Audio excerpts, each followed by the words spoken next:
मध्य प्रदेश में ओबीसी आरक्षण का एक विवाद पहले से चल रहा है जो भर्तियों से जुड़ा हुआ है। दूसरा आरक्षण विवाद प्रमोशन में चल रहा है कि क्या कर्मचारियों को प्रमोशन में आरक्षण दिया जाए या नहीं।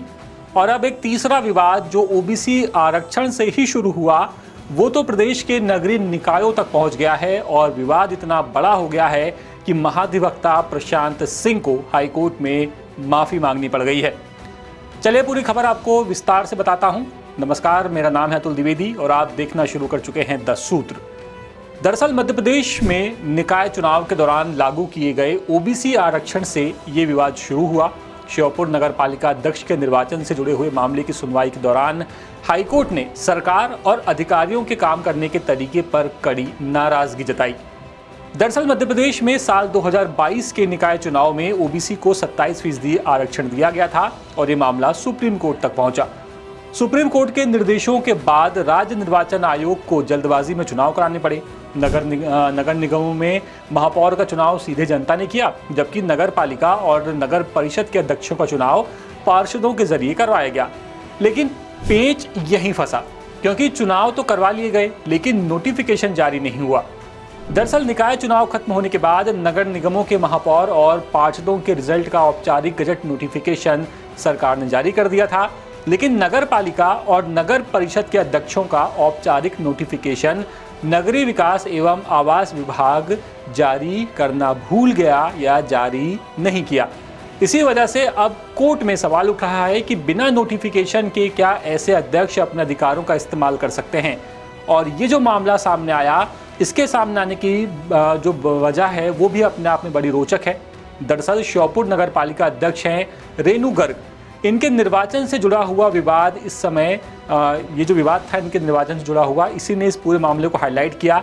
इन्हीं के केस से जुड़ी हुई सुनवाई के दौरान ये सामने आया कि जब अध्यक्ष के चुनाव का राजपत्र प्रकाशन यानी कि गजट नोटिफिकेशन जारी नहीं हुआ तो चुनाव याचिका भी दाखिल नहीं की जा सकती। इसी तर्क के आधार पर मामला हाईकोर्ट पहुंचा और अध्यक्ष के अधिकारों पर कानूनी सवाल खड़े हो गए।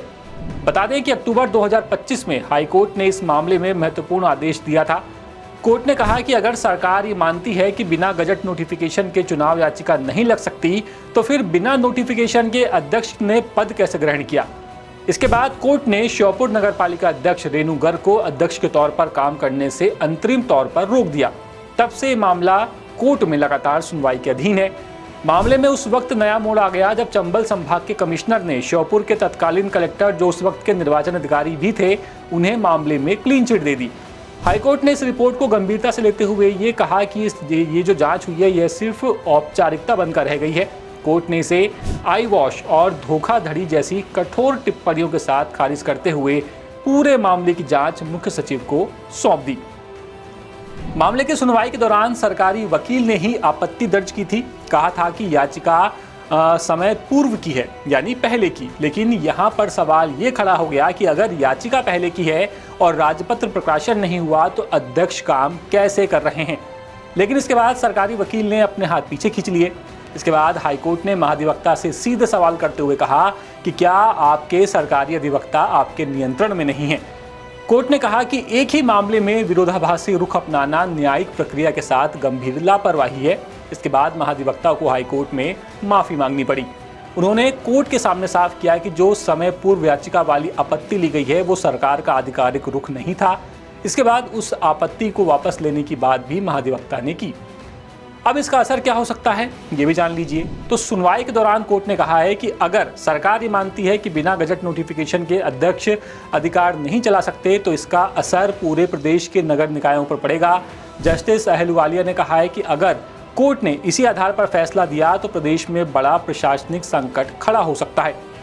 अदालत के मुताबिक ये जो आदेश है इसके बाद श्योपुर नगर पालिका और पानसेमल नगर परिषद के अध्यक्षों के वित्तीय अधिकार पहले ही खत्म माने जा चुके हैं। इन निकायों में फिलहाल प्रशासनिक जिम्मेदारी सीएमओ या फिर एसडीएम चला रहे हैं, जबकि डबरा नगर पालिका का मामला अभी भी कोर्ट में है।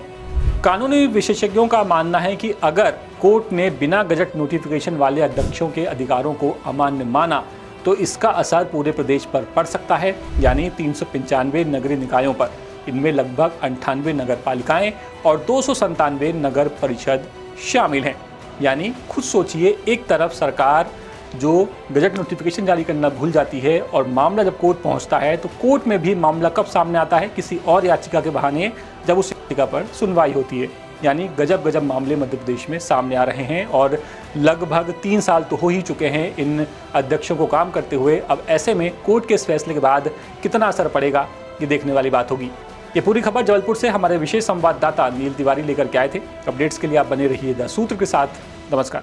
लेटेस्ट,